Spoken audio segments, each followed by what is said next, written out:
Hello everyone. Last live session मध्ये आपण CSS part 3 बघितलेला होता. तर या सेशन मध्ये आपण CSS पार्ट 4 बघणार आहोत आणि त्याच्यामध्ये आपण वेगवेगळ्या प्रकारच्या आयकॉन्स बघणार आहोत. आयकॉन सोबत आपण जे फंट फॅमिली बघितली होती तर फंट फॅमिली सुद्धा बघणार आहोत. ठीक आहे. आणि त्यानंतर आपण CSS लिस्ट बघणार आहोत किंवा CSS लिंक्स बघणार आहोत. त्याच्यानंतर टेबल्स बघणार आहोत. हे सगळे CSS चे जे प्रॉपर्टीज आहेत तर वन बाय वन आपण चेक करणार आहोत किंवा बघणार आहोत. ठीक आहे. तर फर्स्ट आपण लास्ट ज्यावेळेस आपण हे बघितलेलं होतं तर त्यावेळेस आपण काय केलेलं होतं की आपण रिअल टाइम गुगलची थर्ड पार्टी एक्सटर्नल लिंक घेतली होती. ठीक आहे. तर या केसमध्ये काय होतं की जोपर्यंत आपण त्यांची फाईल यूज करतोय तोपर्यंत काय होईल की आपला जो फंट आहे तो येईल. बट बिफोर दॅट आपण जे लास्ट सेशन मध्ये बघितलेलं होतं तर जस्ट ओव्हरव्ह्यू करूयात. तर त्याच्यामध्ये आपण CSS टेक्स्ट बघितलं होतं आणि CSS फंट सुद्धा बघितलेलं होतं. ठीक आहे. आता CSS टेक्स्ट मध्ये वेगवेगळ्या टाईपचे काय होतात की प्रॉपर्टीज आपण बघितलेले होते. ठीक आहे. तर CSS टेक्स्ट मध्ये आपण टेक्स्टला कलर दिलेला होता. त्यानंतर आपण काय केलेलं होतं की त्याला आपण अलाइनमेंट दिलेली होती. ठीक आहे. अलाइनमेंट नंतर आपण त्याला डेकोरेशन दिलेलं होतं. डेकोरेशन नंतर ट्रान्सफॉर्मेशन, टेक्स्ट स्पेसिंग आणि शॅडो अशा पद्धतीने आपण काय केलं होतं की वेगवेगळ्या टाईपच्या ज्या पण CSS प्रॉपर्टी आहेत, टेक्स्ट प्रॉपर्टीज आहेत त्या आपण यूज केलेल्या होत्या. बरोबर. तर नेक्स्ट होतं आपल्या याच्यामध्ये की आपण याच्या बरोबर बघा अलाइनमेंट मध्ये सगळे अलाइनमेंट यूज केलेले होते. त्यानंतर टेक्स्ट डेकोरेशन बघितलेलं होतं. तर टेक्स्ट डेकोरेशन मध्ये मोस्टली यूज होणारा पार्ट आहे तो म्हणजे टेक्स्ट डेकोरेशन लाईन, ज्याच्यामध्ये आपण ओव्हरलाईन यूज करतो. तो ओव्हरलाईन मध्ये आपण काय करतो की जो पण काही लाईन आहे ती वर्डच्या वरती येते, त्यामुळे आपल्याला ते मोस्टली युजफुल असते. म्हणून आपण काय केलेलं होतं की टेक्स्ट डेकोरेशन लाईनला ओव्हरलाईन यूज केलेलं होतं. ठीक आहे. आता नेक्स्ट याच्यानंतर यामध्ये कुठल्या कुठल्या प्रॉपर्टी आहेत तर टेक्स्ट डेकोरेशन कलर आहे. त्याच्यानंतर टेक्स्ट डेकोरेशन स्टाईल आहे किंवा टेक्स्ट डेकोरेशन थिकनेस अशा वेगवेगळ्या टाईपच्या आपण काय केलेल्या होत्या प्रॉपर्टीज यूज केलेल्या होत्या. बरोबर. तर याच्यामध्ये ज्या मोस्टली यूज होतात ते तर आपण यूज केलेले आहेत. बरोबर. पण जे नवीन आहेत ते पण आपण याच्यामध्ये कॅरी केलेलं आहे. ठीक आहे. आता नेक्स्ट यामध्ये आपण काय यूज केलं टेक्स्ट स्पेसिंग. बरोबर. आता हे सगळे टेक्स्ट मध्ये आपण एखाद्या टेक्स्ट किंवा वर्डला काय काय प्रॉपर्टी देऊ शकतो तर टेक्स्ट स्पेसिंग मध्ये टेक्स्ट इंटेंट बघितलेलं होतं, letter spacing, line height, word spacing आणि व्हाईट स्पेस. ठीक आहे. तर मोस्टली यूज होणारी याच्यामधली आहे प्रॉपर्टी ती म्हणजे white space, no wrap. Because all time आपल्याला आपण प्रत्येक वेळी जर स्पेस असेल तर तो ऑटोमॅटिकली मॅनेज होऊन जातो, कारण जसं आपल्याला रिडेबल आहे त्या पद्धतीनं तो येतो. पण आपल्याला काय करायचं याच्यामध्ये की व्हाईट स्पेस आपण नो रॅप वापरले म्हणजे काय की कधी कधी काय होतं की 2 लाईन असतील आणि एक खाली जात असेल त्या केसला आपण काय करतो नो रॅप यूज करतो. म्हणजे काय की आपलं जे आउटपुट आहे ते 1 लाईन मध्ये डिस्प्ले होतं. ठीक आहे. त्यासाठी आपण काय करतो व्हाईट स्पेस मध्ये नो रॅप दिलं. ठीक आहे. त्याच्यानंतर नेक्स्ट आपण बघितलेलं होतं गुगलची फंट. ओके. तर गुगल फंड साठी आपण काय केलेलं होतं की थर्ड पार्टी म्हणजेच गुगलची एक एक्सटर्नल फाईल यूज केलेली होती आणि त्या फाईलची जी फंट फॅमिली आहे ती आपण ऍज इथे यूज केलेली होती. म्हणजेच काय की या फाईल मधला जो पण काही फंट आहे तो डायरेक्टली आपल्या पेजवरती डिस्प्ले होईल. आणि त्यानंतर नेक्स्ट एक यूज केली होती ती म्हणजे सोफियाची, ज्याच्यामध्ये आपण फंड फॅमिली सोफिया दिलेला होता आणि आपली जर येणारी पेजवरचं जी टेक्स्ट आहे ती ऍज अ सोफिया आणि सनसेरिफ फॉर्मॅटमध्ये डिस्प्ले होत होती. ठीक आहे. तर या जर लास्ट लेक्चर मध्ये आपण काय केलं ओव्हरव्ह्यू घेतला की आपण काय घेतलेलं. तर नेक्स्ट मध्ये आपण बघणार आहोत नेक्स्ट पार्ट. तर नेक्स्ट पार्ट मध्ये आपण याला टाकणार आहोत पार्ट 4.css. ओके. आता बघा पार्ट 4.css करायचंय. एक फाईल आपल्याला लागणार आहे कारण आपण CSS क्रिएट करणार आहे त्याच्यामध्ये आणि एक असणार आहे पार्ट 4.html. ठीक आहे. मी हे का केलं कारण का ऑल टाइम काय होतं की हे फाईल कशासाठी घेतली की जर आपल्याला आपल्या फाईलमध्ये खूप सारे इनलाईन CSS होतात. बरोबर. आणि त्या केसला काय होतं की या पेजमध्ये खूप सारं घेतल्यामुळं जो पण करणारा CSS आहे कधी कधी ओव्हरराईट पण होतं. ठीक आहे. त्यामुळे तुम्हाला ऑलरेडी सेशनमध्ये क्लास सिलेक्टर झालेले, आयडी सिलेक्टर झालेत, ऑल टाईपचे सिलेक्टर ऑलरेडी काय झालेले. त्यामुळे आपण काय करणार आहे तिथे एक एक्सटर्नल फाईलसाठी एक part4.css घेणार आहोत आणि एक part4.html हा HTML चा कोड करण्यासाठी घेणार आहोत. ठीक आहे. तर याच्यामध्ये सगळ्यात इम्पॉर्टंट आहे आता HTML चा कोड जनरेट केला तर ह्याच्यामध्ये आपण काय बघणार आहोत आपण CSS आयकॉन. ठीक आहे. CSS आयकॉन्स बघणार आहोत. तर फर्स्टली आयकॉन्स मध्ये आता फर्स्ट आपण बघणार आहोत बूटस्ट्रॅप आयकॉन. ठीक आहे. तर ह्याच्यामध्ये पहिले बघणार आहेत बूटस्ट्रॅप आयकॉन. म्हणजे आयकॉन हा आपण असा पार्ट आहे जो वेगवेगळ्या वेबसाईटवरनं घेऊ शकतो, पण नॉर्मली आपण ज्यावेळेस यूज करतो त्यावेळेस आपण बूटस्ट्रॅपचे यूज करू शकतो किंवा गुगलचे यूज करू शकतो किंवा आपल्याकडे फंट असम आहे, फंट असमचा पण आपण क्रिएट करू शकतो. ठीक आहे. तर हे असे वेगवेगळ्या टाईपचे फाईल्स आहेत ज्याच्यावरनं आपण काय करू शकतो की आयकॉन्स घेऊ शकतो. ठीक आहे. आता फॉर एक्झाम्पल जर तुम्हाला काय करायचं असेल की बूटस्ट्रॅप वरून घ्यायचं असेल, बरोबर. आता मी गुगलला सर्च करते. आता गुगलला सर्च करताना बघा फॉर एक्झाम्पल मी इथे टाकलं बूटस्ट्रॅप. तुम्हाला पण असं सर्च करायचंय बूटस्ट्रॅप. ओके. बूटस्ट्रॅप CDN टाकायचे तुम्हाला. Okay. Bootstrap CDN icon links. Okay. तर इथे टाकताना तुम्हाला काय करायचं असं की बूटस्ट्रॅप आयकॉन लिंक. ओके. असं हे टाकल्यानंतर तुम्हाला एक लिंक येईल. ओके. याच्यामध्ये मल्टिपल लिंक्स येतात तर प्रत्येक लिंक ओपन करायची आपल्याला. हे सगळे बूटस्ट्रॅपचेच आहेत. गेट बूटस्ट्रॅप म्हणून आहे, आयकॉन बूटस्ट्रॅप म्हणून आहे. पण हे सगळे काय ते की हे सगळे आहेत ते बूटस्ट्रॅपचेच आयकॉन आहेत. तर बघा याच्यामध्ये getbootstrap.com ह्याच्यामध्ये डॉक्स दिलेलं आहे ते, बरोबर. याच्यामध्ये जे दिलेलं आहे ते डॉक्युमेंटेशन आहे. त्याच्यानंतर याच्यामध्ये दिलेलं आहे ती लिंक दिलेली आहे म्हणजे official open source SVG icon library for bootstrap. त्याच्यानंतर बघा ब्लॉग दिलेला आहे याच्यामध्ये आणि हे ऑफिशियल वेबसाईट म्हणले बघा इथे bootstrap icon official open source SVG icon library. ठीक आहे. तर आपण सगळे ओपन करणार आहे. बिफोर दॅट आपण फर्स्टली काय करणार आहे ऑफिशियल वेबसाईट ओपन करणार. त्यानंतर हे जी लिंक म्हणून दिलेलं आहे हे एक वेबसाईट आपण ओपन करणार. तसं आपण 2 वेबसाईट आता ओपन केलेल्या आहेत. तर हे तुम्ही बूटस्ट्रॅप आयकॉन आहे हे React.js मध्ये सुद्धा वापरू शकता. त्यासाठी ही कमांड आहे की npm space i space bootstrap dash icon. हे आपण 1 बाय 1 बघणार आहोत React मध्ये. ठीक आहे. तर याच्यामध्ये बघा अशा टाईपचे सगळे आयकॉन दिलेले आहेत.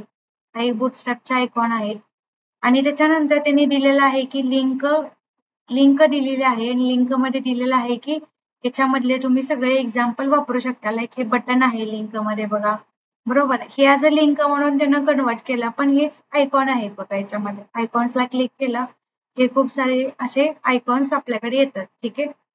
तर ज्यावेळेस आपण इथे बघा आयकॉन्स, आता ज्यावेळेस आपण याला क्लिक करतो आयकॉन्स मध्ये तर त्याचा क्लास जो असतो, बरोबर, तर हा क्लास यूज झालेला आहे त्याच्यामध्ये. ठीक आहे.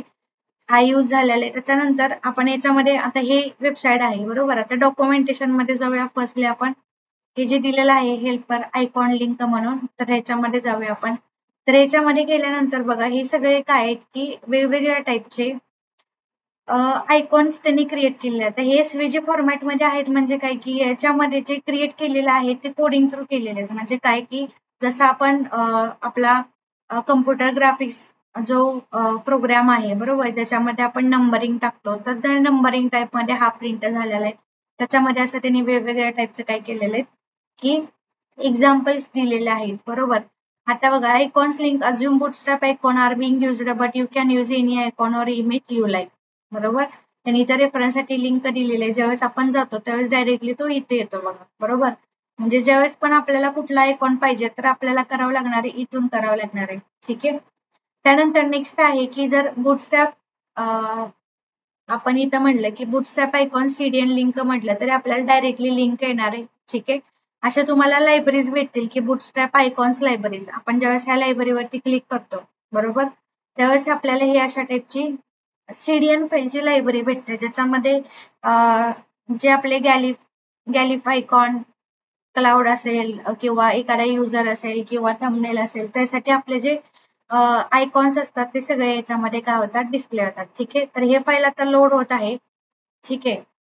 तर हे फाईल लोड झाल्यानंतर आपल्याला पूर्ण त्याचं समजेल की याच्यामध्ये काय काय पद्धतीचं डॉक्युमेंटेशन यांनी प्रोव्हाइड केलेलं आहे. ठीक आहे. तर याच्यात बुटस्ट्रॅपची मेन फाईल असते, CSS ची फाईल असते. ठीक आहे. तर त्या CSS फाईल मध्ये सगळे पूर्ण जे आयकॉन असतात ते सगळे आयकॉन दिलेले असतात त्याच्यामध्ये. ठीक आहे. त्यासाठी आपण मॅक्स-सीडीएन bootstrap-cdn.com म्हणून सुद्धा यूज करू शकतो. जसं यांनी CDN दिलेलं आहे. ठीक आहे. तसं बघा आता एखाद्या URL मध्ये मी इथं टाईप करते, जसं म्हटलं मॅक्स-सीडीएन. ओके.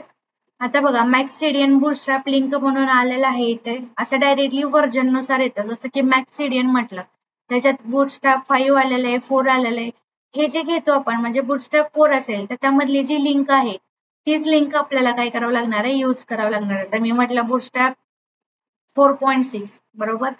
तर याच्यामध्ये काय होतं की त्यांनी जे नवीन लेटेस्ट यूज केलेलं आहे त्याच्यानुसार आपल्याला जे पण इन्फॉर्मेशन आहे ती भेटते. आता बघा याच्यामध्ये ही फाईल दिलेली आहे आपल्याला लिंक करण्यासाठी बरोबर. आता हे बुटस्ट्रॅप काय आहे, 4 आहे.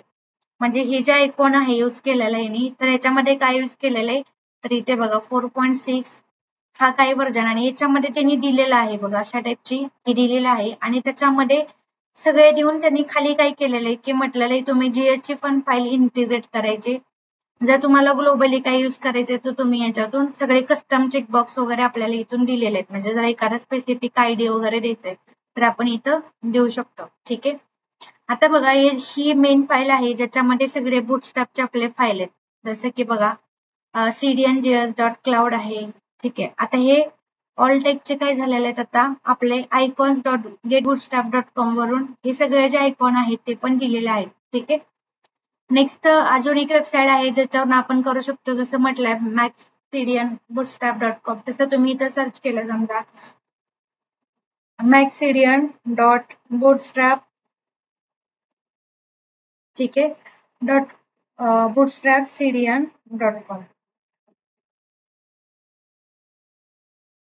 तर हे बघा हे मी का दाखवले तुम्हाला, कारण का हे सगळे प्रकारचे जे बुटस्ट्रॅपचे फाईल आहेत बरोबर, ज्या त्या फाईलनुसार तुम्हाला काय करावं लागणार आहे, प्रॉपर ते सगळं घ्यावं लागणार आहे. आता बघा ही ऑफिशियल वेबसाईट आहे त्याने दिलेलं आहे बघा. हे कसे आहे ते official CDN of Bootstrap and font awesome बुटस्ट्रॅप. आता याच्यावरती आपण क्लिक करून ही नवीन वेबसाईट ओपन करणार. ठीक आहे. आता बघा हे सगळे काय आहेत आपले हे बुटस्ट्रॅपचे सगळ्या फाईल दिलेले बघा. आता याच्यामध्ये जे ऑफिशियल आहे बघा हे बुटस्ट्रॅप CDN, ज्यावेळेस आपण सर्च केलं तर सर्च करताना काय आलेलं की ऑफिशियल हे बघा official CDN of Bootstrap and font awesome Bootstrap CDN म्हणून दिलेलं आहे. तर ज्यावेळेस आपण हे ओपन करतो तर त्यावेळेस बघा त्यांनी आपल्याला इथं CSS ची फाईल दिलेली आहे. त्याच्यानंतर याच्यामध्ये जावास्क्रिप्टचं दिलेलं आहे. त्याच्यामध्ये बंडल प्रोव्हाइड केलेला आहे. परत हे व्हर्जन नुसार दिलेलं आहे बघा. ठीक आहे. म्हणजे हे लेटेस्ट आहे 5.3.3. त्याच्यानंतर आहे हे 4.6.2. ठीक आहे.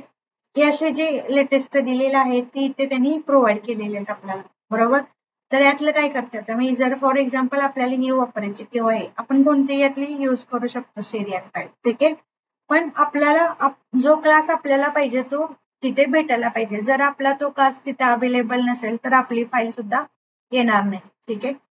आता डायरेक्टली हे तुम्ही वापरू शकता किंवा जर डायरेक्टली तुम्ही बुटस्ट्रॅप CDN जे आपली ही आहे याच्यावरती जरी आपण डायरेक्टली बुटस्ट्रॅप थ्रू गेलो तरी आपल्याला डायरेक्टली मिळू शकते. ठीक आहे. फॉर एक्झाम्पल कसं की आता मी याच्यामध्ये म्हटलं की आता ह्याच्यामध्ये यांचं सब डोमेन आहे ते म्हणजे maxcdn.bootstrapcdn.com असे एक डोमेन आहे. आता बुटस्ट्रॅप SDN हा त्यांचा मेन डोमेन आहे आणि त्याच्यामध्ये maxcdn हा त्यांचा सब डोमेन आहे. ठीक आहे.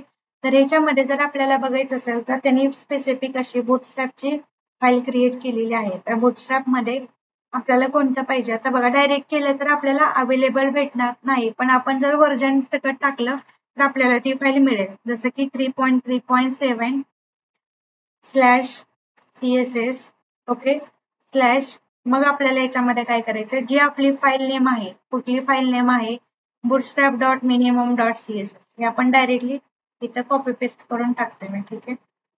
आता डायरेक्टली ती होते म्हणून मी इथं काय करते टाईप करते bootstrap.minimum.css. आता बघा हे मी डायरेक्टली टाकते बरोबर. हे टाकलं की काय झालं बघा आता बुटस्ट्रॅपच्या फोल्डरमध्ये त्यांची 3.3.7 CSS फोल्डरमध्ये ही फाईल काय आहे अवेलेबल आहे. तर याच्यामध्ये काय आहे बघा हे बघा. तर याच्यामध्ये ऑलरेडी सगळे जे फाईल क्रिएट झालेले आहेत तर हे सगळे काय ते क्लास नेम आहेत बरोबर. आता याच्यामध्ये तुम्ही बघाल तर हे सगळे जे आहेत त्याच्यामध्ये आपण सगळे वन एकत्र टाकलेलं आहे. पण ह्या फाईलला जर प्रॉपर बघायचं असेल तुम्हाला तर बघा मी आता ह्याला कंट्रोल ए करते. तर तुम्हाला काय करायचंय नवीन टॅब मध्ये जाऊन सीएसएस फॉर्मॅटर म्हणून टाकायचे. ठीक आहे. ज्यावेळेस तुम्ही सीएसएस फॉर्मॅटर म्हणून टाकताय त्यावेळेस जी आपली अशी फाईल दिसते ती एकदम प्रॉपरली तुम्हाला डिस्प्ले होईल. ठीक आहे. तर हा ऍड ऑन पार्ट आहे. तर बघा याच्यामध्ये मी हा टाकलं आणि ह्याला सीएसएस फॉर्मॅटर केलं. ठीक आहे. आता ज्यावेळेस आपण सीएसएस फॉर्मॅटर करतो त्यावेळेस बघा याच्यामध्ये असं कसं व्यवस्थित आलेलं आहे. बरोबर. अजून एक वेबसाईट आहे ती म्हणजे फ्री ऑनलाईन सीएसएस ब्युटिफायर और फॉर्मॅटर. बरोबर. ते आपल्याला फ्री मध्ये यूज करायला देतात. आपण हा टाकला इथे कोड. बरोबर. पूर्ण कोडिंग टाकलेलं आहे आणि beautify CSS to new window म्हटलं. तर आपली जी सीएसएस फाईल आहे बघा कशा पद्धतीने इथे लोड होते प्रॉपर फॉर्मॅटर मध्ये. सेम तसं तुम्ही HTML फॉर्मॅटरला पण करू शकता. आता बघा इथे ज्यावेळेस ही एक लिंक आली पण जे आपलं सीएसएस टाकलं होतं तर इथे बघा आपला जो टॅग आहे म्हणजे आपण जे घेतलेले HTML चे एलिमेंट आहेत ते कशा पद्धतीने प्रॉपर डिस्प्ले झाले बघा. तर असे ज्यावेळेस तुमची फाईल अशी असते बरोबर म्हणजे आपण आता हे मी क्लोज करते थोड्या वेळासाठी. ठीक आहे. जर आपली फाईल अशी असेल तर याला प्रॉपर फॉर्मॅट करण्यासाठी आपण काय यूज केलं तर सीएसएस फॉर्मॅटर यूज केलं. मग त्याच्यामध्ये बघा हे सगळे काय आहेत आपले आयकॉन आहेत. बरोबर. आता याच्यामध्ये गॅलिफ आयकॉन मायनस गॅलिफ आयकॉन क्लाउड. ठीक आहे. हे सगळे काय आहेत आपले आयकॉन आहेत. बरोबर. आता ही फाईल आपण काय करू शकतो आपल्या याच्यामध्ये इंटिग्रेट करू शकतो म्हणजे हे. आता बघा मी कॉपी करते. कॉपी केल्यानंतर आपल्याला काय करायचं इथं एक्सटर्नल लिंक मध्ये ती काय करायची ऍज अ लिंक करायची. तर याच्यामध्ये मी फक्त लिंक घेतली कॉपी करून आणि HREF मध्ये ही लिंक पेस्ट केली. ठीक आहे. तर आता बघा ज्यावेळेस आपल्याला हे यूज करायचंय त्यावेळेस आपल्याला काय करावं लागेल की आपल्याकडे जो अवेलेबल आहे तो आपल्याला यूज करावा लागेल. बरोबर. आता हे सगळे बघा हे सगळे काय आयकॉन आहेत. बरोबर. प्लस आहे मायनस आहे क्लाउड आहे इन्व्हलेप आहे पेन्सिल आहे. हे सगळे काय आहेत आपले आयकॉन आहेत. बरोबर. आता जर मी याला यूज केलं तर काय होईल की प्रॉपर तो डिस्प्ले होईल. बरोबर. तर त्यासाठी आपल्याला यूज करायचंय. फॉर एक्झाम्पल मी काय केलं त्यासाठी मी जो आहे तो कॉपी पेस्ट करून घेते. आता जरी तुम्ही स्पेसिफिक इथं सर्च करायचं म्हटलं की क्लाउड मला क्लाउडचा पाहिजे तर इथे बघा क्लाउडचे सगळे इथं रिझल्ट डिस्प्ले होतात बघा. आता मी हा वाला मला पाहिजे म्हणून हा मी काय केला कॉपी केला. आता मी कोड मध्ये येते. कोड मध्ये आल्यानंतर आपल्याला काय करायचंय आय टॅग मध्ये हा यूज करायचंय. आता आय टॅग आहे. आय टॅग मध्ये आपल्याला क्लास यूज करावा लागेल कारण त्यांनी काय केले तर डॉट यूज केले. बरोबर. तर डॉट यूज करायचं असेल तर आपल्याला काय करायचंय इथे क्लास नेम द्यावा लागेल. तर मेन ह्यांचा क्लास नेम कुठला आहे तर गॅलिफ आयकॉन म्हणून आहे आणि त्याच्यामध्ये हा काय क्लास आहे. ठीक आहे. तर बघा मी टाकताना स्पेलिंग अशा पद्धतीने टाकलेली. आता ह्याला आपण काय करूया एक्झिक्यूट करूया. ठीक आहे. तर एक्झिक्यूट केल्यानंतर बघा इथे बूटस्ट्रॅप आयकॉन आलंच पण इथे बघा कशा टाईपचा आयकॉन डिस्प्ले झालेला आहे. बरोबर. इथे साईडला आलेला आहे. तर अशा पद्धतीने काय झालं आपला जो आयकॉन आहे तो प्रिंट झाला. सेम आपण काय केलं आता ह्याच्यासाठी मी काय करेल की इकडे त्याला थोडं वेगळ्या टाईपचं एक हे देते DIV यूज करते. ठीक आहे. आणि DIV मध्ये हा मी यूज केला आयकॉन म्हणून. ठीक आहे. तर याच्यामध्ये बघा आता ज्यावेळेस मी यूज करते हे तर नेक्स्ट आता बघा अजून एक मी आयकॉन देते याच्यामध्ये जसं की मी सेम कॉपी पेस्ट करत आहे कारण मला फक्त आता काय करायचंय आयकॉन नेमच चेंज करायचंय. बाकी जो माझा पार्ट आहे तो सेमच राहणार आहे सगळा. बरोबर. याच्यामध्ये हा जो पार्ट आहे सेम राहणार आहे फक्त जिथं क्लाउड टाकलेला आहे मी तिथे चेंज होणार आहे. जसं मी इथं म्हटलं रिमूव्ह. ठीक आहे. असं 2-3 आपण घेऊया आणि इम्प्लिमेंटेशन करू. प्रत्येक टॅगला आयकॉन नंतर मी काय करते BR टॅग देते. ठीक आहे. तर एवढे आपण घेतले 3 आणि याला एक नाव दिलं. रिमूव्हच्या ऐवजी आपण दुसरे एक देऊ शकतो युजर. ठीक आहे. सेव्ह केलं. आता आपण ह्याला काय करू एक्झिक्यूट करूया. तर बघा अशा टाईपचे काय झालेले की इथं जे आपले आयकॉन आहेत तर आयकॉन इथं प्रिंट झालेले. बरोबर. तर जर आपल्याला ह्याला प्रॉपर स्टाईल देऊन ह्याला थोडा मार्जिन देते मी. ठीक आहे. मार्जिन मध्ये 20 पिक्सेल. ठीक आहे. नॉर्मली इकडे आलं बघा आता हे. ठीक आहे. तर अशा पद्धतीने आपण काय केलं की हे बूटस्ट्रॅपचे आयकॉन आहे ते आपल्या फाईलमध्ये आपण इंटिग्रेट केले. म्हणजे हे काय एक टाईपचा एक प्लॅटफॉर्म आहे ज्याच्यावरून आपण काय करू शकतो की आपल्या कोडिंगमध्ये आपण आयकॉन्स यूज करू शकतो. ठीक आहे.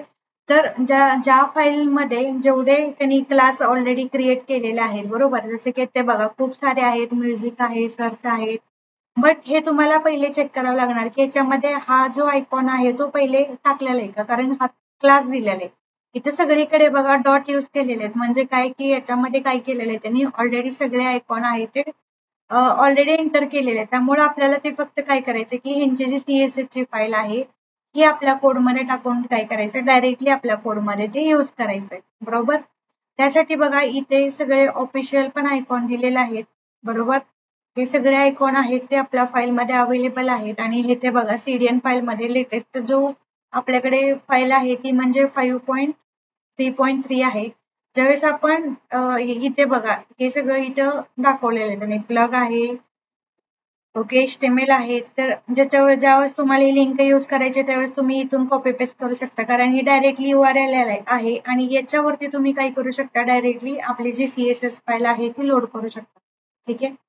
बघा याच्यामध्ये पण असा कोड आहे, तर या कोडला सिम्प्लिफाय करायचं असेल तर आपण आता काय यूज केलं, तर अशा पद्धतीने आपण काय केलं, CSS फॉर्मॅटर यूज केला. ठीक आहे. त्यामुळे काय झालं की सिम्प्लिसिटी आली आणि कोणता आयकॉन यूज केलेला आहे तो आपल्याला प्रॉपरली डिस्प्ले झाला. ठीक आहे.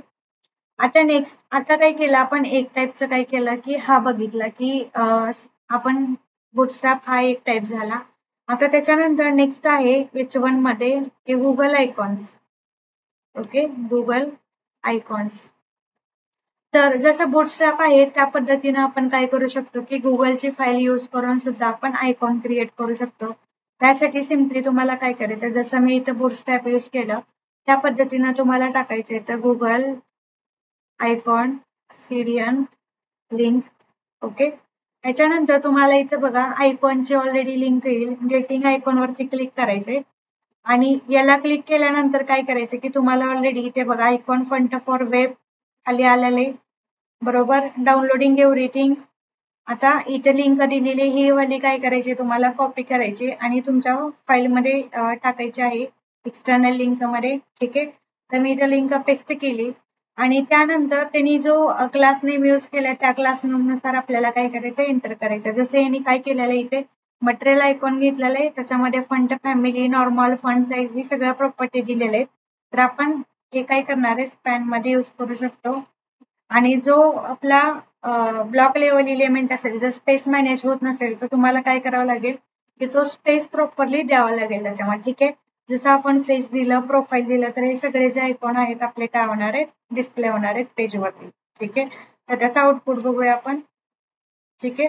आता बघा याच्यामध्ये काय झालं की हा आयकॉन आला, तर याच्यामध्ये प्रोफाईल मध्ये जस्ट प्रोफाईल नाही दुसरा, आता हा वर्ड का यूज नाही झाला, कारण या फाईलमध्ये हा कीवर्ड किंवा हा मेन्शन केलेला नाही, त्यामुळे ते झालं नाही. त्यामुळे ठीक आहे आपण दुसरा वर्ड घेऊया सेटिंग्स म्हणून. ठीक आहे. सेटिंग नुसतं दिलं तरी तुम्हाला ते होणार नाही डिस्प्ले, कारण त्याला येस जर असेल तरच तो ऍप्लिकेबल होणार, अदरवाईज तो आयकॉन डिस्प्ले नाही होणार. ठीक आहे. अशा पद्धतीने आपण काय केलं की हा जो फंट आयकॉन आहे ते आपण यूज केले. लास्ट मध्ये आपण ऑलरेडी फंट बघितलेलं होतं. ठीक आहे. तर नेक्स्ट CSS लिंक मध्ये ऑलरेडी आपण काय केलं होतं, नेक्स्ट टॉपिक आहे. ठीक आहे. तर नेक्स्ट टॉपिक मध्ये आपण बघणार आहोत H1. तर याच्यामध्ये आपण काय केलं होतं की ऑलरेडी लिंक्स आहे ते बघितलं होतं. ठीक आहे. तर लिंक्स मध्ये 3 टाईप बघितलेले ऑलरेडी आपण, एक visited, normal, unvisited, okay, hover आणि ऍक्टिव्ह. ठीक आहे. ज्यावेळेस तुम्ही एखाद्या लिंक वरती क्लिक करता त्यावेळेस आपला कशा पद्धतीने यायला पाहिजे, तर हा ऑलरेडी आपण HTML पॅटर्न मध्ये बघितलेला होता. ठीक आहे. तर ज्यावेळेस आपण लिंक क्लिक विजिट केलेली नसते त्यावेळेस त्याचा कलर ब्ल्यू आणि अंडरलाईन येतो. ज्यावेळेस ती लिंक विजिट होते त्यावेळेस त्याचा कलर व्हायलेट किंवा पर्पल आणि अंडरलाईन येते.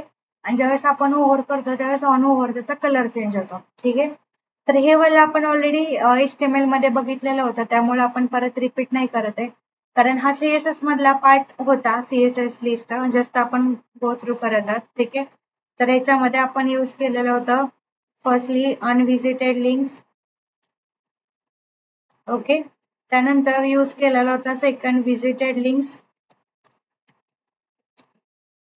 आणि त्यानंतर नेक्स्ट यूज केलेलं होतं ऍक्टिव्ह लिंक्स. ठीक आहे.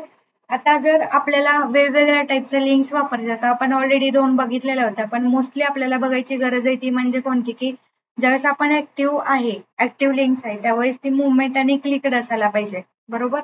तर त्यासाठी आपण काय यूज केलेलं, की डायरेक्टली त्याला काय केलं, बॅकग्राऊंड कलर दिलेला. ठीक आहे. तर त्याचं एक नॉर्मल एक्झाम्पल बघूया आपण, म्हणजे ज्यावेळेस आपण बटनला क्लिक करतो त्यावेळेस ऑन ओव्हर झालं पाहिजे. हे ऍक्च्युली बघायची गरज नाही ऍक्च्युली, कारण का आपण हे ऑलरेडी पार्ट बघितलेला आहे. तर नेक्स्ट आपण कव्हर करूयात. ठीक आहे. तर नेक्स्ट टॉपिक आहे आपला CSS लिस्ट. ठीक आहे. आता हा HTML मध्ये झालाय त्यामुळं आपण परत नाही करत आहे, जस्ट गो थ्रू करत आहे. याच्यामध्ये सुद्धा एक टॉपिक आहे CSS मध्ये, कारण सिलेबस टॉपिक CSS चा करतोय आपण. तर CSS मध्ये पण हा सिलेबसला आहे म्हणून आपण तो परत रिपीट करत आहोत. ठीक आहे. आता CSS लिस्ट मध्ये आपण ऑलरेडी बघितलेलं. तर लिस्ट मध्ये मोस्टली 2 यूज होतात जास्त, अनऑर्डर्ड लिस्ट आणि सेकंड आहे आपला तो म्हणजे ऑर्डर्ड लिस्ट. ठीक आहे. आणि थर्ड जो होता आपला तो डिस्क्रिप्शन लिस्ट म्हणून होता. तर ज्यावेळेस आपण यूज करतो डिस्क्रिप्शन लिस्ट, बरोबर, त्या डिस्क्रिप्शन लिस्ट मध्ये आपण जे पण काही यूज करतो तर ते यूज करताना आपल्याला काय करायचं, की आपले जे लिस्ट स्टाईल पोझिशन असेल, बरोबर, किंवा एखादी डिफॉल्ट स्टाईल आपल्याला रिमूव्ह करायची असेल तर लिस्ट स्टाईल टाईप मध्ये आपण नन करतो, बरोबर. आणि लिस्ट टाईप आपल्याला शॉर्ट हँड प्रॉपर्टी मध्ये द्यायची असेल तर डायरेक्टली आपण सगळ्या प्रॉपर्टी एकत्र घेतो, त्याला आपण काय म्हणतो, की शॉर्ट हँड प्रॉपर्टी. पण यूज करताना आपण काय केलेलं, की त्याला डायरेक्टली OL, UL, DL पण यूज केलेला, पण मोस्टली CSS मध्ये यूज होणारा पार्ट तो आहे म्हणजे अनऑर्डर्ड लिस्ट आणि ऑर्डर्ड लिस्ट. हा आपला CSS मध्ये मोस्टली यूज होतो. त्यामुळे याच्यामध्ये पण आपण एक नॉर्मल एक्झाम्पल बघू, म्हणजे लाईक की जर आपल्याला 2 OL असतील आणि एक OL UL एक्झाम्पल मध्ये आपण त्याला काय करूया, बॅकग्राऊंड कलर किंवा पॅडिंग असेल, कलर असेल तर ती प्रॉपर्टी असाइन करूया. ठीक आहे. तर याच्यामध्ये फक्त एकच येईल, की याला आपण नाव देतोय, की आपल्याला याला स्टायलिंग करायचंय. जे CSS लिस्ट आहे आपल्याला त्याला स्टायलिंग करायचंय. तर इथं टाकूया स्टायलिंग लिस्ट विथ कलर्स. ठीक आहे. आता बघा, मोस्टली आता आपल्याकडे काय आहे, की ऑलरेडी एक CSS ची फाईल आहे, बरोबर, जे आपण पार्ट 4 साठी बनवलेली आहे. तर आपण मोस्टली ट्राय करूया, की हा जो एक्सटर्नल फाईल आहे त्याच्यामध्येच आपण CSS नोट डाऊन करायचा. ठीक आहे. बट बिफोर दॅट आपण पहिले आधी लिस्ट क्रिएट करूया. तर OL मध्ये मी LI टाकलेला आहे. ठीक आहे. LI मध्ये ऑलरेडी मी टाकते वेब डेव्हलपमेंट, किंवा डायरेक्टली आपण टॉपिक टाकूया HTML. त्यानंतर नेक्स्ट LI मध्ये असेल CSS. त्याच्यानंतर नेक्स्ट मध्ये असेल LI मध्ये जावास्क्रिप्ट. ठीक आहे. आणि सेम नेक्स्ट आपल्याकडे असेल ती म्हणजे UL मध्ये LI मध्ये HTML. ठीक आहे. नेक्स्ट LI मध्ये असेल CSS आणि लास्टला असेल आपले जावास्क्रिप्ट. आता याच्यामध्ये आपण काय केलेलं आहे, की ऑलरेडी UL आणि OL यूज केलं. ठीक आहे. तर आपल्याला याला काय करायचं, स्टायलिंग यूज करायचंय, बरोबर. जर स्टायलिंग यूज करायचं तर आपल्याला काय करावं लागेल, की OL आपला आहे त्याला पण आपल्याला CSS द्यावं लागेल, UL आहे त्याला पण CSS द्यावं लागेल. ठीक आहे. तर त्यासाठी आपण काय करूया, फर्स्टली आपले जे पार्ट 4 आहे तर पार्ट 4 आहे ते आपण लिंक करूया. इथे लिंक करताना लिंक CSS आणि याच्यामध्ये तुम्हाला नाव चेंज करायचे फक्त, की part4.css. ठीक आहे. आता बघा, मी याच्यामध्ये काय करते, की डायरेक्टली आपला CSS द्यायचं, तर मी OL दिला. OL आपला HTML टॅग आहे, तर काही क्लास नाही किंवा ID पण नाही, त्यामुळे आपण डायरेक्टली काय करतोय, CSS देतोय. तर आता याच्यामध्ये मी एक बॅकग्राऊंड घेते. तर बॅकग्राऊंड मध्ये म्हटलं, की मला पर्पल टाईपचा पाहिजे. ठीक आहे. त्याच्यानंतर त्याची जी लिस्ट आहे किंवा त्याला आपण पॅडिंग पण देऊया. त्याला काय करत आहे, आपण अट्रॅक्टिव्ह बनवत आहे. म्हणजे आपण HTML पार्ट मध्ये काय केलं होतं, की नॉर्मल आपण घेतलं होतं, त्याला CSS वगैरे काही प्रोव्हाइड केलेलं नव्हतं. तर या केसला मी काय करते, की त्याला CSS प्रोव्हाइड करते ऍज पर आपले HTML चे टॅग आहे त्याच्यानुसार. आता मी OL ला तर दिलं, बरोबर. त्याच्यानंतर मी यूज करणार आहे UL, बरोबर. UL मध्ये काय करावं लागणार आहे, मला बॅकग्राऊंड द्यावं लागणार आहे. तर बॅकग्राऊंड दिलं. बॅकग्राऊंड मध्ये मी काय करेल, की मला जे बॅकग्राऊंड आहे ते थोडं वेगळ्या टाईपचं घ्यायचं असेल तर समजा फॉर एक्झाम्पल मी ऑरेंज घेतलं आणि ऑरेंज मध्ये मी काय केलेलं आहे, पॅडिंग घेतोय. ठीक आहे. तर पॅडिंग मध्ये पण सेम मी काय केलं, 30 पिक्सेल दिलं. ठीक आहे. आता हे फाईल आहे ते आपण एकदा रिफ्रेश करूया. ठीक आहे, आपलं जे आउटपुट आहे तर हे बघा, ज्यावेळेस आपण CSS लिस्ट करतोय त्यावेळेस त्याला काय करतोय, स्टायलिंग करतोय विथ कलर्स. याच्यामध्ये दोन टाईप आहेत, एक अनऑर्डर्ड लिस्ट आहे आणि ऑर्डर्ड लिस्ट. तर थोडं आपण प्रॉपर करूया. तर याच्यामध्ये मी याला BR टाकते. ठीक आहे, म्हणजे 1 बाय 1 प्रॉपर दिसतील तिथे लिस्टमध्ये. ठीक आहे, तर हे बघा, आता याला आपण स्टायलिंग करत आहे बरोबर. स्टायलिंग मध्ये काय करतोय, अनऑर्डर्ड आणि ऑर्डर्ड लिस्ट घेतली, त्याच्यामध्ये आपण त्याला बॅकग्राऊंड कलर दिलेला आहे बरोबर. आता बॅकग्राऊंड कलर मध्ये आपण काय करतोय की याचा पर्पल कलर आहे त्याला थोडं फेंट घेऊया आपण, बिकॉज तो टेक्स्ट आहे तो प्रॉपर डिस्प्ले होत नाही, म्हणून आपण काय करतोय याच्यामध्ये जो कलर आहे तो फेंट घेतला बरोबर. आता ह्या दोनला स्टायलिंग केलं आपण बरोबर. हे दोन स्टायलिंग झाल्यानंतर आपल्याला काय करायचंय, OL मधल्या ELI ला सुद्धा द्यायचंय बरोबर. त्यासाठी आपण काय करूया की थोडं हा बॅकग्राऊंड आहे तो डार्क असेल तर आपला उठावून दिसेल, कारण आपण काय करणार आहे त्याला म्हणजे बॅकग्राऊंडला पण कलर देणार लिस्टला. ठीक आहे, तो कसं येणार तो बघूयात पहिले. आता आपण काय केलं, दोन लिस्टला कलर दिलं, काय केलं, बॅकग्राऊंड दिलं आणि आपण UL मध्ये सुद्धा पॅडिंग दिलेलं आहे बरोबर. तर नेक्स्ट आपल्याला काय करायचंय, OL मधल्या ELI ला द्यायचंय आपल्याला बरोबर. OL मधल्या ELI ला द्यायचंय. तर मी याच्यासाठी काय केलं, सेम ह्याला सुद्धा बॅकग्राऊंड दिलं बरोबर. तर बॅकग्राऊंड मध्ये याला सुद्धा एक बॅकग्राऊंड डिसाईड करते. तर बॅकग्राऊंड मध्ये बॅकग्राऊंड कलर, तर बॅकग्राऊंड कलर मध्ये मी याला ॲक्वा करते. ठीक आहे, आणि सेम जो आपला UL मधला ELI आहे त्याला पण आपल्याला काय करायचं, बॅकग्राऊंड आहे तो सेम देते मी, कारण का हे दोन्ही आउटपुट आहे ते वेगवेगळ्या ठिकाणी डिस्प्ले होणार आहे बरोबर. त्यामुळे मी काय करते की या दोन्हीला पण बॅकग्राऊंड कलर दिला. ठीक आहे, आता बघा आपला आउटपुट कशा पद्धतीने डिस्प्ले झालं.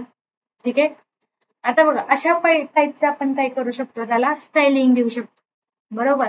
आता जसं की मी याला काय केलं, कलर यूज केला, कलर यूज करताना काय केलं, टेक्स्ट कलर दिला बरोबर. तर याला आपण असा कलर पण यूज करू शकतो. कलर मध्ये मी काय टाकलं, ब्लॅक टाकलं. सेम इथं कलर घेतला बरोबर, तर कलर मध्ये सेम याला ब्लॅक दिलं. ठीक आहे, असं तुम्ही काय करू शकता, 1 बाय 1 प्रॉपर्टीज ऍड करू शकता. म्हणजेच काय की ही जी लिस्ट आहे त्याला स्टाईल करू शकता विथ कलर्स बरोबर. त्याच्यानंतर आपण काय करूयात की याला मार्जिन पण देऊया. ठीक आहे, आता मार्जिन देताना मार्जिनला मी 20 पिक्सेल घेतलं बरोबर. तर 20 पिक्सेल घेतला तर सेव्ह करते याला मी, आणि आता आपण याला रिफ्रेश करूया. ठीक आहे, रिफ्रेश केल्यानंतर बघा मार्जिन मध्ये आता फर्स्टला घेतलं तर हे मार्जिन घेतल्यानंतर कशा पद्धतीने डिस्प्ले होते बघा. ठीक आहे, सेम आता मार्जिन मध्ये हे खूप जास्त झालं तर मी याला फक्त 10 पिक्सेल करत आहे. सेम दोन्ही मध्ये मी मार्जिन दिलं आता, आणि सेम त्याच्यामध्ये जर मी पॅडिंग घेतलं तर पॅडिंग मध्ये म्हटलं मला 20 पिक्सेल पाहिजे. सेम खाली पण जी दुसरी लिस्ट आहे त्याच्यामध्ये आपण काय केलं, 20 पिक्सेल दिलं. ठीक आहे, तर आता मी याला रिफ्रेश करते. रिफ्रेश केल्यानंतर बघा आता आपली जी लिस्ट आहे कशा पद्धतीने डिस्प्ले झाली बरोबर. त्याला आपण अशा पद्धतीने काय करू शकतो, स्टाईल करू शकतो. म्हणजे वेगवेगळ्या टाईपचं जे आपण HTML बघितलं होतं तर त्याच्यामध्ये काय केलेलं की नॉर्मल लिस्ट आहे ती प्रिंट केली होती, पण CSS सिलेबस मध्ये आपल्याला याला स्टाईल करायचंय बरोबर. तर अशा पद्धतीनं तुम्ही काय करू शकता की हे जे आपण लिस्ट टाकलेली आहे तर तुमच्या पद्धतीने याला प्रॉपर फॉर्मॅटिंग करू शकता, म्हणजे जेणेकरून तुमचा जो UI किंवा लुक आहे तो खूप अट्रॅक्टिव्ह दिसेल. त्या पद्धतीने आपण काय करतो, हा जो स्टाईल आहे तो लिस्ट स्टायलिंग करतोय लिस्टला. ठीक आहे, तर हा सिलेबस मधला पार्ट आहे. तर हा कम्प्लीट झालेला आहे ऍज अ CSS लिस्ट म्हणून. ठीक आहे, आता नेक्स्ट आपला जो पार्ट आहे, आता मी CSS हा इकडे एक्सटर्नल फाईल मध्ये त्यामुळे टाकलं की जो आपली ही फाईल आहे त्याच्यामध्ये आपल्याला जास्त काही करायची गरज नाही पडणार, कारण इथे ज्यावेळेस आपण टाकतो त्यावेळेस खूप सारं जास्त फाईल मध्ये ओव्हरराईड होण्याचे पण चान्सेस खूप सारे असतात. त्यामुळे आपण काय करतोय की नॉर्मली एक्सटर्नल फाईल मध्ये यूज करणार आहोत इथून पुढे, कारण का आपण ऑलरेडी एक्सटर्नल फाईल सोबत त्याचे वेगवेगळ्या टाईपचे सिलेक्टर सुद्धा बघितलेले आहेत, जेणेकरून आपण तो जो CSS चा पार्ट आहे तो प्रॉपरली डिस्प्ले करू शकतो, म्हणून आपण हे सगळं दिलेलं आहे बरोबर. आता नेक्स्ट मध्ये आहे HTML याच्यामध्ये CSS टेबल्स. ओके, हे सगळे जे पार्ट झालेले आहेत ऑलरेडी HTML मध्ये झालेले आहेत, पण CSS मध्ये का घेतोय आपण, बिकॉज याला आपण CSS ने स्टायलिंग करतोय म्हणून आपण हे सगळं घेत आहोत इथे. ठीक आहे, आता CSS टेबलचा हा नेक्स्ट पार्ट आहे आपला. तर CSS टेबल मध्ये जो आपण पार्ट घेतोय बरोबर, CSS टेबल मध्ये आपल्याला काय करावं लागणार आहे की मोस्टली जो पार्ट आपण यूज करणार आहे त्याच्यामध्ये आपण काय करणार आहे की बॉर्डर वगैरे पण देणार आहे, त्याच्यानंतर त्याचा टाईप पण देणार आहे, विड्थ देणार आहे आणि त्याला जो बॉर्डर कोलॅप्स आहे ते सुद्धा करणार आहे. ठीक आहे. तर हे सगळं यूज केल्यानंतर एक नॉर्मली त्याच्यामध्ये जे आपण ऑलरेडी प्रॉपर्टीज बघितले होते की टेबल आहे त्याला आपण काय काय टाईपचा CSS प्रॉपर्टी देऊ शकतो, बरोबर. तर ते जस्ट आपण नोट डाऊन करू इथं. ठीक आहे. तर याच्यामध्ये BR दिला तर BR मध्ये आता मी टाकेल CSS बॉर्डर. ठीक आहे. त्याच्यानंतर नेक्स्ट असेल की CSS साईज. आता ही CSS टेबल साईज असेल, जसं CSS बॉर्डर म्हटलं मी तसं CSS टेबल बॉर्डर असेल, CSS टेबल साईज असेल. त्याच्यानंतर टेबल, आता CSS राईट डाऊन करायची गरज नाही बिकॉज आता तुम्हाला समजलं असेल की CSSच्या ह्या प्रॉपर्टी आहेत. अलाइनमेंट आहे, ओके. त्याच्यानंतर टेबल स्टाईल असेल, बरोबर. आणि त्याच्यानंतर टेबल रिस्पॉन्सिव्ह पण करायचं आपल्याला. आता बघा इथे मी जस्ट टाकलं स्टाईल आलं ते, कारण टॅग आहे स्टाईल त्यामुळं. त्याच्यानंतर आहे टेबल रिस्पॉन्सिव्ह. ठीक आहे. तर याला आपण काय करणार आहे, तर मी याला काय करते, BR टॅगने मेन्शन करते, म्हणजे एकाखाली एक प्रॉपर्टी काय होईल की डिस्प्ले होईल. ठीक आहे.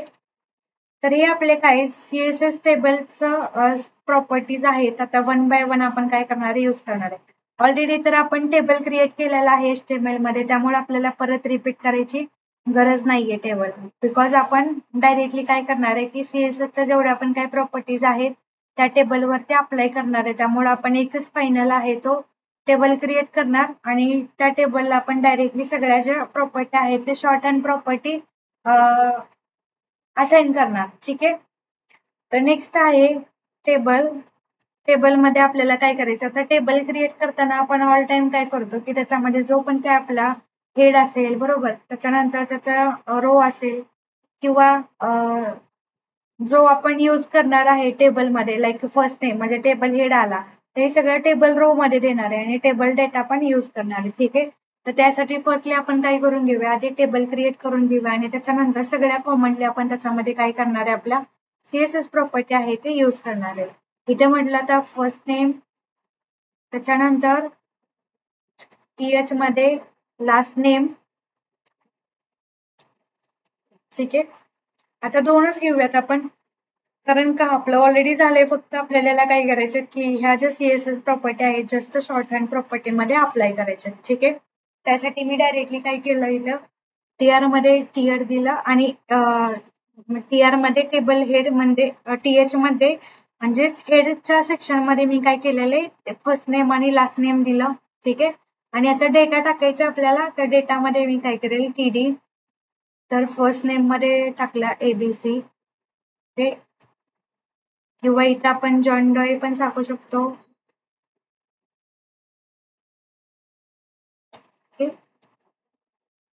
तर या पद्धतीने आपण काय केलं, टेबल क्रिएट केला. तर टेबलमध्ये आपण डायरेक्टली काय करूया, आता शॉर्ट हँड प्रॉपर्टी यूज करून डायरेक्टली आपण यूज करू शकतो. त्यासाठी आपल्याला जायचं या फाईलमध्ये, कारण आपल्याला जे यूज करायचे CSS फाईल डायरेक्टली आपण इथं वापरू शकतो. ठीक आहे.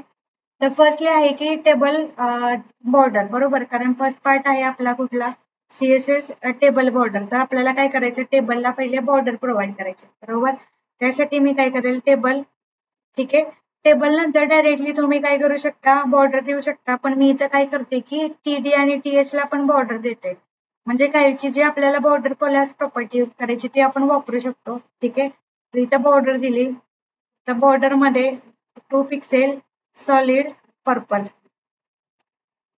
ठीक आहे.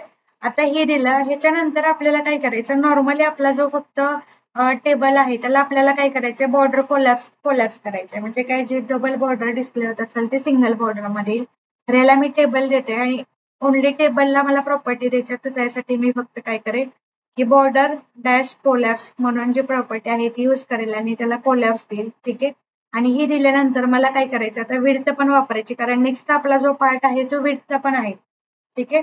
आता बघा याच्यामध्ये काय, आपलं बॉर्डर आपण यूज केली, त्याच्यानंतर साईज यूज दिली, बरोबर. त्याच्यानंतर काय, अलाइनमेंट. Okay, alignment.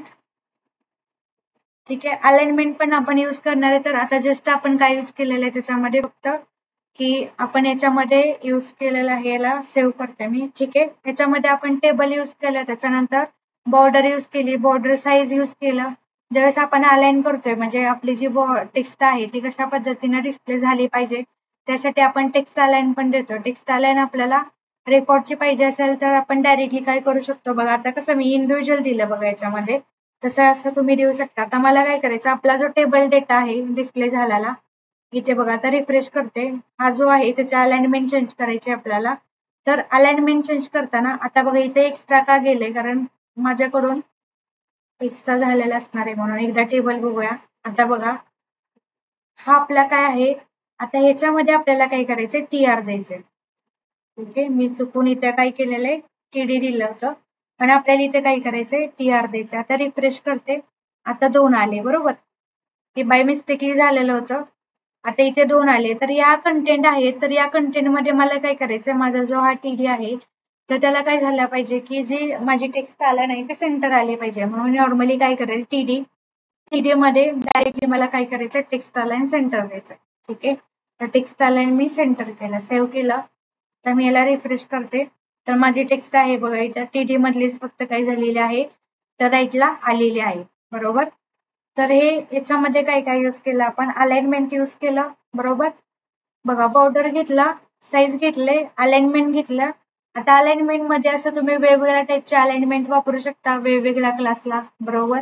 त्याच्यानंतर आता आपल्याला काय करायचे की त्याची जी स्टाईल आहे ती आपल्याला काय करायची, चेंज करायची. म्हणजे काय, टेबल स्टायलिंग मध्ये नॉर्मली काय येतं की पॅडिंग किंवा टेक्स्ट अलाइन किंवा मार्जिन वगैरे असे पार्ट येतात. तर त्यासाठी आपण काय करणार आहे त्याला की पॅडिंग दिला. तर फॉर एक्झाम्पल काय की आपल्याकडे पॅडिंग देण्यासारखं काय तर TH आहे, तर TH आणि आपण TD ला पॅडिंग देऊ शकतो. तर नॉर्मली इथं काय करेल मग मी की जर आपण इथं यूज केला HTML एलिमेंट मध्ये TD आणि TH, तर याला डायरेक्टली मी असं पॅडिंग देऊ शकते. ठीक आहे, तर पॅडिंग मध्ये म्हटले की मला 20 पिक्सेल पाहिजे.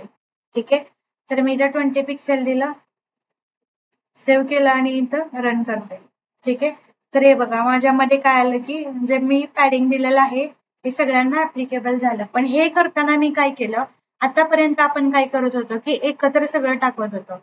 म्हणजेच काय, एकतर आपण इनलाईन मध्ये टाकत होतो, अदरवाईज आपण डायरेक्टली कशामध्ये टाकत होतो, हा जो आपला हेड सेक्शन आहे तर ह्या हेड सेक्शन मध्ये आपण काय करत होतो, स्टाईल क्रिएट करत होतो.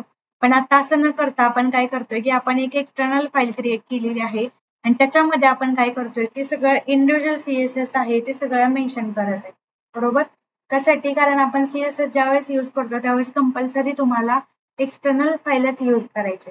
ठीक आहे, तर त्यासाठी आपण काय केलं की एक्सटर्नल फाईल मध्ये सगळं दिलं बरोबर.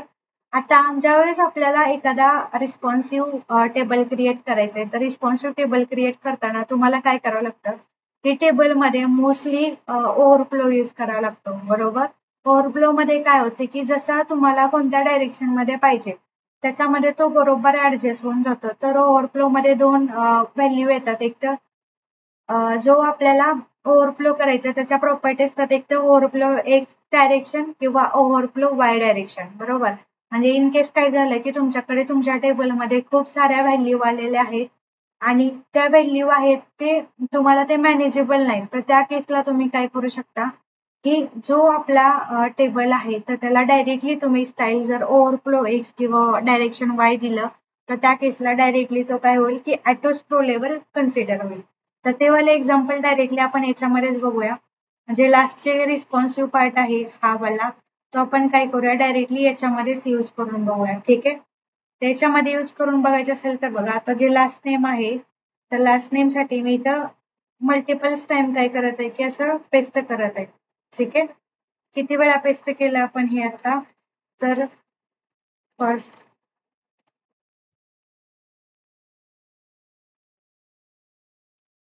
ठीक आहे, तर आपण हे यूज केलं 7 टाइम, अजून एकदा मी टाकते. ठीक आहे, अशा टाईपचं मी काय केलं याच्यामध्ये टाकलं आणि सेम आपण काय करणार आहे, टेबल आहे ते 8 टाइम्स इथे खाली प्रिंट करणार आहोत. ठीक आहे, म्हणजे असे खूप सारे रेकॉर्ड आहे जे तुम्हाला मॅनेजेबल नाही, त्या कंडिशनला तुम्ही हे करू शकता. आता बघा याच्यामध्ये लास्ट नेम आले, तर लास्ट नेम मध्ये जॉन डॉय नाहीये, तर परत एकदा मी काय करते, पेस्ट करते याच्यामध्ये. ठीक आहे, तर रिफ्रेश मध्ये बघा हे आलं. तर ज्यावेळेस तुम्ही आता ह्याला म्हटलं की आपला जो टेबल आहे याच्यामध्ये डायरेक्टली मी आता स्टाईल टाकत आहे आणि स्टाईल मध्ये म्हटलं की माझा जो ओव्हरफ्लो एक्स आहे त्याला ॲटो कर, म्हणजे जेवढे पण काही रेकॉर्ड येतील ते सगळे येतील. पण ज्यावेळेस ते येतील त्यावेळेस खाली काय होईल की माझा स्क्रोल बार अप्लिकेबल होईल, बरोबर. जो खाली आहे इथे जसा आपला हा व्हर्टिकल येतोय तर तसाच आपला काय होईल की हॉरिझॉन्टल टाईप मध्ये आपला जो आहे तो येईल, बरोबर. याच्यासाठी मी काय करेल हे बघा, अजून एक ह्याला कॉपी करून पेस्ट केलं म्हणजे एवढे सगळे सेम. परत मी काय करेल याला पण कॉपी करून पेस्ट केले. आता तर खूप रेकॉर्ड आले आपल्याकडे, बरोबर. आता मी याला रिफ्रेश करते, बरोबर. तरी सुद्धा तो मॅनेजेबल झालाय बघा, बघा हे पूर्ण मॅनेजेबल झालंय. म्हणजे आपल्याकडे खूप सारे म्हणजे खूप सारे रेकॉर्ड येतील आणि त्यावेळेस आपलं मॅनेज होत नसेल तर त्या केसला तुम्ही हा जो ओव्हरफ्लो आहे, ओव्हरफ्लो एक्स आणि वाय, ठीक आहे, तर तुम्ही तो यूज करू शकता. ठीक आहे. हा मोस्टली युजड होतो रिस्पॉन्सिव्ह टेबलमध्ये, कारण ज्यावेळेस आपण हा टेबल यूज करतो तर त्यावेळेस तुम्हाला हे कंपल्सरी टाकावंच लागणार आहे. ठीक आहे. ओव्हरफ्लो एक्स हे कशासाठी यूज करतो आपण, रिस्पॉन्सिव्ह साठी. ठीक आहे. तर हा CSS मधला टेबल आहे तो आपला कम्प्लीट झालेला आहे. तर नेक्स्ट पॉइंट बघणार आहोत आपण आता. तर नेक्स्ट पॉइंट साठी आपण बघणार आहोत CSS लेआउट म्हणजेच काय, डिस्प्ले प्रॉपर्टी. ठीक आहे. H1 मध्ये CSS लेआउट म्हणजेच काय, द डिस्प्ले प्रॉपर्टी. ठीक आहे. तर या केसमध्ये आपल्याला काय करावं लागणार आहे, ज्यावेळेस आपण डिस्प्ले प्रॉपर्टी यूज करतो. आता हे प्रॉपर्टी कशासाठी मोस्टली यूज करतो की ज्यावेळेस आपण एखादा लेआउट आहे त्याला कंट्रोल करायचं आपल्याला किंवा कंट्रोलिंग करायचे लेआउटला, त्यावेळेस आपण काय करतो, डिस्प्ले प्रॉपर्टी यूज करतो. म्हणजे काय की ज्यावेळेस आपल्याकडे ब्लॉक लेवल इलिमेंट्स आहेत किंवा इनलाईन लेवल इलिमेंट्स आहेत, बरोबर, हे सगळे काय डिस्प्ले प्रॉपर्टी व्हॅल्यूज आहेत, बरोबर. जसं इनलाईन आहे, ब्लॉक आहे, कंटेंट आहे, तर अशा टाईपचे हे सगळे काय आहेत तुमचे की डिस्प्ले प्रॉपर्टी आहे. ज्यावेळेस जे पाहिजे आपल्याला ते आपण काय करू शकतो, यूज करू शकतो. ठीक आहे. तर त्याचं एक्झाम्पल घेताना आपण नॉर्मली काय करतो, जर आपल्याला अँकर टॅग घ्यायचा आहे, बरोबर, किंवा आपल्याला त्याची विजिबिलिटी आहे ती विजिबिलिटी नन करायची आहे, तर त्या केसला आपण काय करू शकतो की आपले जे ब्लॉक लेवल इलिमेंट आहेत किंवा इनलाईन लेवलचे इलिमेंट आहेत तर ते आपण यूज करू शकतो. फॉर एक्झाम्पल जर आपण नॉर्मली एक स्पॅन यूज करत असेल आणि त्या स्पॅनला जर आपण ब्लॉक केलं तर ब्लॉक मध्ये काय होतं की डिस्प्ले ब्लॉक झाला म्हणजे काय झालं की आपण करून बघूयात एक. ठीक आहे. आता बघा याच्यामध्ये एक आहे की आपण काय केलंय, स्पॅन यूज केला, बरोबर. हा आपला स्पॅन आहे जो आपण कधी यूज नाही केला इथे. ठीक आहे. तर हा यूज केला आणि याच्यामध्ये म्हटलं की दिस इज डिस्प्ले प्रॉपर्टी.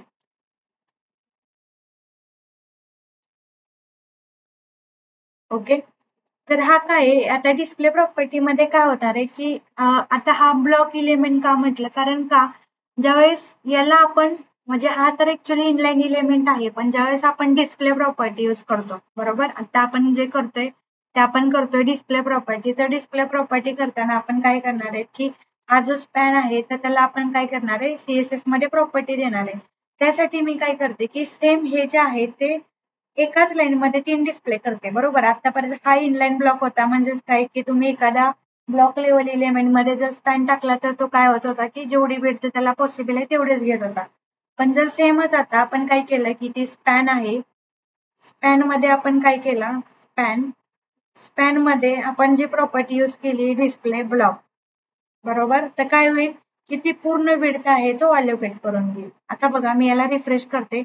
रिफ्रेश केल्यानंतर बघा ऑलरेडी हा स्पॅन काय आहे, इनलाईन प्रॉपर्टी, पण ज्यावेळेस मी त्याला डिस्प्ले दिला त्यावेळेस काय झालं की इथून इथपर्यंत ना पूर्ण विड्थ 100% विड्थ काय केली, अलोकेट करून घेतलेली आहे, बरोबर. ही जी पूर्ण विड्थ आहे ती काय झालेली आहे, पूर्ण अलोकेट करून घेतलेली आहे. तर याला आपण काय म्हणतो, डिस्प्ले CSS प्रॉपर्टी. म्हणजे काय, हे बघा याच्यामध्ये डिस्प्ले घेतला तर डिस्प्लेमध्ये असे वेगवेगळ्या टाईपच्या प्रॉपर्टी राहतात.